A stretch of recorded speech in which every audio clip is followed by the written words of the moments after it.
আসসালামু আলাইকুম। মর্গ ভাতা নিয়ে নতুন তথ্য দিলেন অর্থ উপদেষ্টা। বিস্তারিত জানতে চ্যানেলটি সাবস্ক্রাইব করে সম্পূর্ণ ভিডিওটি দেখুন।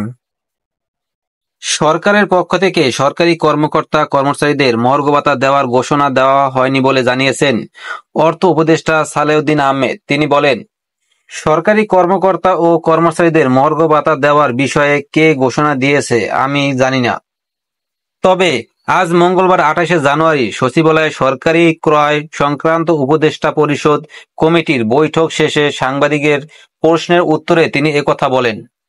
সাংবাদিকদের প্রশ্নের জবাবে অর্থ উপদেষ্টা বলেন, মহার্ঘ ভাতা বিষয়ে এখনো আমরা কোনো সিদ্ধান্ত নেইনি। তবে কি মহার্ঘ ভাতা হচ্ছে না এমন প্রশ্নে সালেউদ্দিন আহমেদ বলেন, আমি তো হ্যাঁও বলিনি নাও বলিনি। তাহলে কি মহার্ঘ ভাতার বিষয় থেকে সরকার সরে এসেছে?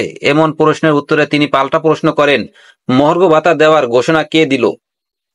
এমন সময় সাংবাদিকরা জানান, জনপ্রশাসন সচিব নিজেই মহার্ঘ ভাতা দেওয়ার সিদ্ধান্তের কথা জানিয়েছেন।